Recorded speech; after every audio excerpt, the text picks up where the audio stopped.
I'm going to make a chicken dish. Poof, you're a dish. Not that kind of chicken dish. But I'm going to make a dish that'll, we call it Graham's chicken dish. My wife's grandmother used to serve her when she was sick. So I never tasted it, and there was no recipe written down. But she described it to me. I made it, and she likes it good enough.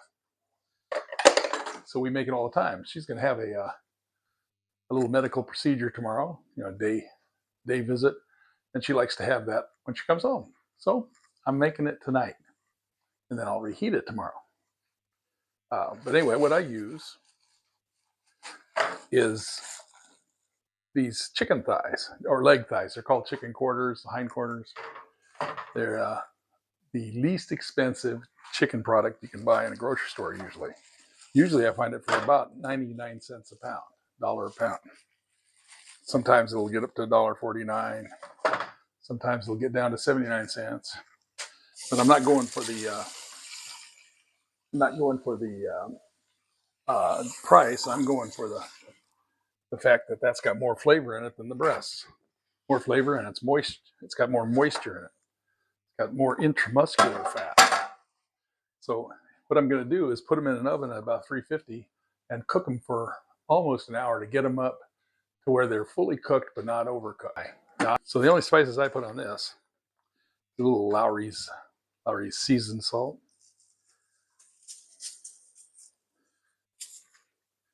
and both sides.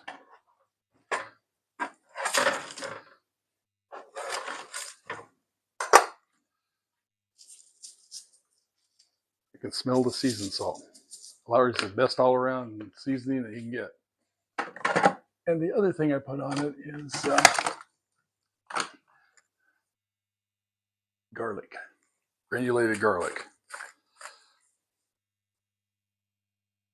And that's about it, folks. I do it on both sides. There's this little, I'm not going to be using the skin, but I put it on the inside and the outside, and it does get some of the flavor in there, but it smells really good in the kitchen when you're cooking. And sometimes I would use paprika. I just like to get the flavor of paprika around there somehow. I forgot. Now you can just cook this like this, fully cook it, and then serve it for dinner. And it'll taste really good. The skin will taste really good. But I'm not going to be putting the skin in the finished product. I do cook them with the skin side up in a 350-degree oven. Just about an hour. And take them out and stop them from cooking. So, why are you putting it on the bottom shelf? Well, I got a pizza stone there, and that is the warmest part in the oven because of that. At least that's what I think. All right. Talk amongst yourselves. I'll be back to you later. All right. The timer has gone off. I checked it at about 35 minutes, and it was still in the hundreds and 40s. Checked it at 45 minutes, and it was about 165. So now it's been exactly 1 hour at 150. Okay, they look pretty good. They're sizzling. This was the coldest one there. That's giving me 190. Ooh, that extra 15 minutes did it.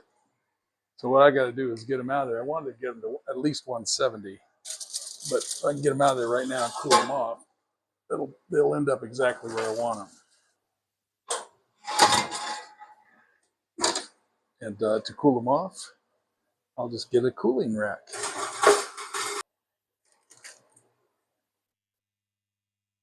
Let them cool down.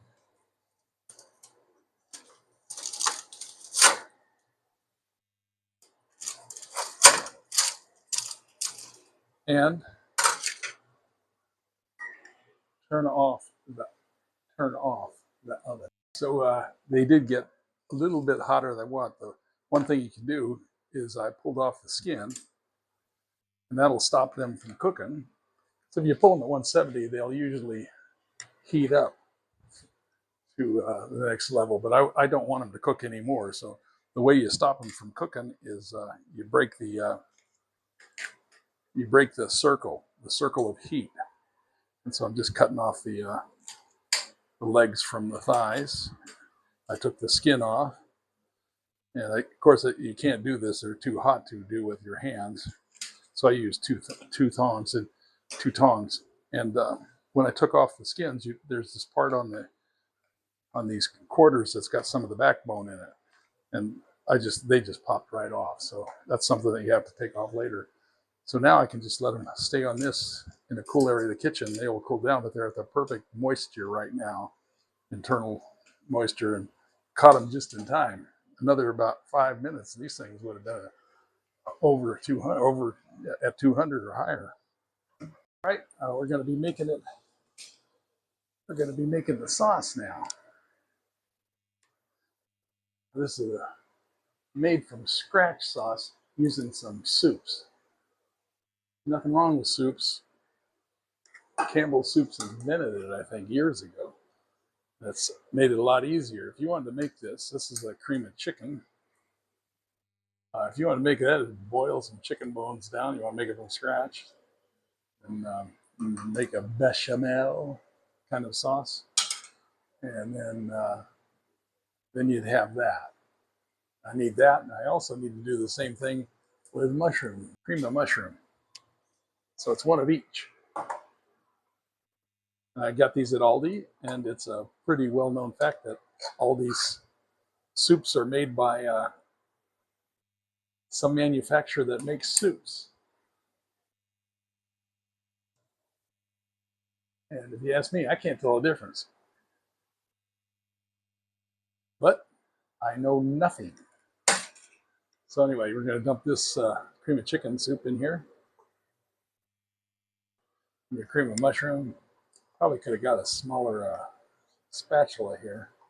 Okay, now, and I want 1 can, not 2 cans. I'm going to just get 1 can of chicken stock, chicken bouillon, chicken base, whatever you want to call it. I accidentally bought the wrong one here. It's low sodium. Oh no, it's fat-free. It's okay. That's not a big issue if you know how to make stocks. There's probably no fat in stocks. I'm just guessing. Yeah, I'll have to read the box of one to see how much fat there is in there. But anyway, I just grabbed one off the shelf. I got to start reading. So I'm just kind of rinsing the cans out here with chicken broth, and then I'm going to throw it in there. So I got 1 can each of cream of mushroom, 1 can each of cream of chicken, and 1 can only chicken broth. The cornstarch is for the chicken one when I get it, but we're not going to put it in here. Then I have 1 pound of mushrooms, and they're the big mushrooms that come in the nice big chunks. The first thing I should do is stir this. Okay.